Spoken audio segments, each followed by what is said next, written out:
So hey guys, and welcome to another episode of the Benz Revival series. We've got over a dozen episodes on the Benz Revival. You saw me on this journey starting off with this 202. It wasn't particularly in bad condition because I had driven this vehicle in my high school days, but it sat for a while.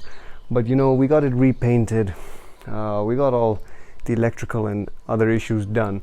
So I wanted to give you a follow-up on the previous video that I did, which was the part 1 of the buying guide of the Mercedes W202.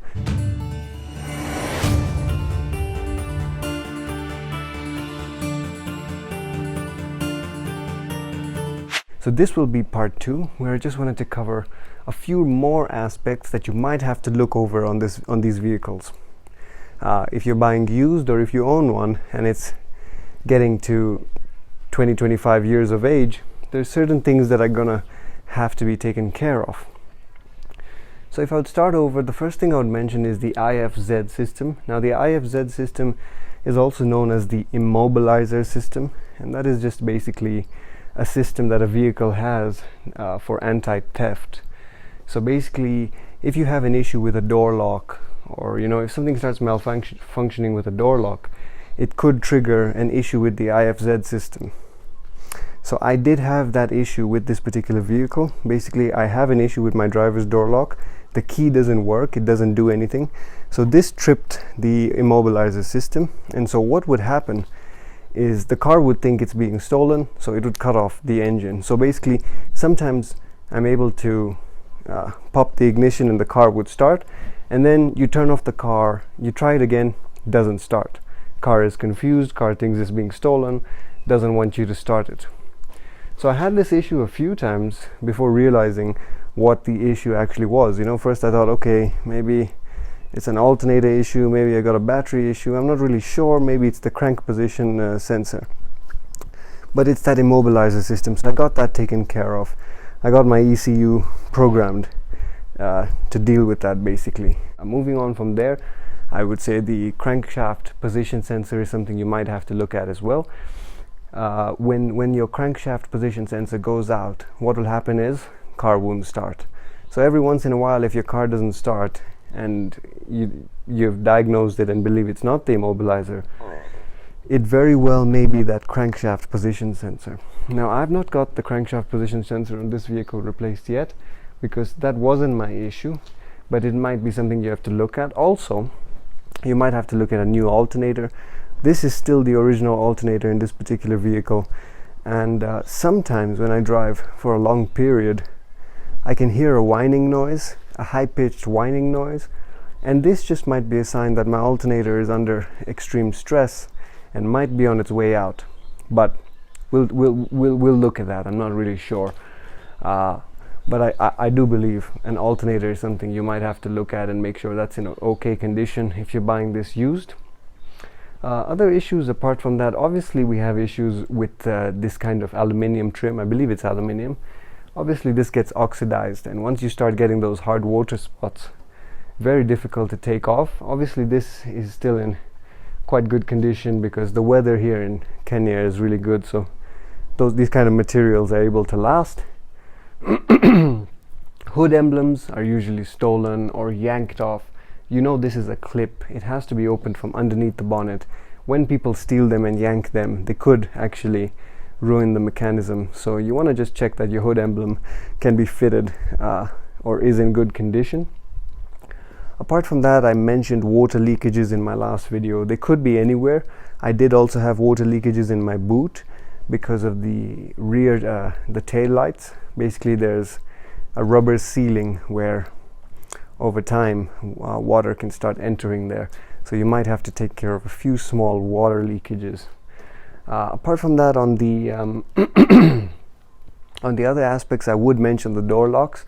Now with Mercedes-Benz, all their door locks are run by a vacuum system, right? You have pressure and then it becomes non-pressurized, and then the door lock can come up and down. Now obviously this is a system that does actually, over time it may have issues. You may have issues with locks, and I had issues with locks on this vehicle way back in the day, way back when I was driving it in high school. The button on the center dash to lock all the doors works, to unlock all the doors works, but the key to open my driver's door doesn't work, meaning when you turn it, and my key fob doesn't actually work, the automatic unlock. When I press the button, nothing happens.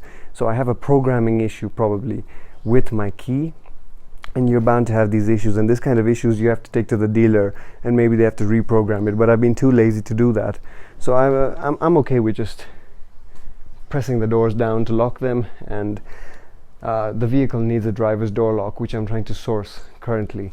So that is one of the pending issues on this vehicle, is that it needs a new driver's door lock, I mean a used part, so that my key can work and I can lock the driver's door, and the rest of the doors I can just push them to go closed. Some of the other things you want to look at with these vehicles is the coolant reservoirs. Inside the engine bay, just over there, you've got a coolant reservoir. These are notorious for just breaking over time because they're made of plastic. Plastics just don't last under the heat of the engine bay, and so they become so brittle, and you'll usually find coolant leakage on the top of the reservoir just a bit. And if you notice that kind of residue on a car, you know that that coolant reservoir is probably on its way out.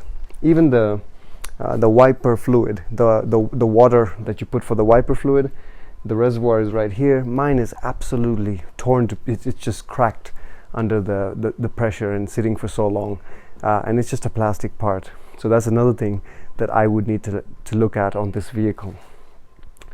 Now, apart from that, they do say the W202s are notorious for blowing head gaskets. Now, it doesn't apply to every single W202. This is the 4-cylinder simple 1.8 liter engine, and this is the M111, and M111 are great engines. They are very reliable engines. Now, yes, you could have a head gasket issue in some of the other versions, maybe the 2.8 liter or maybe the 3 liters, but I've not seen that here. But it might be something you have to look at, and symptoms of a blown head gasket would probably be a bit of moisture coming out from the exhaust. If you see any mixture of coolant and oil, you've got a problem. But that might be something that you may have to look at. Apart from that, simple issues like headlights going out or bulbs, I don't think those are really issues to mention because they should be absolutely all right. Electrical systems in this vehicle can have issues. I mentioned in the previous video about AC blower motors and the regulator, so those could have issues.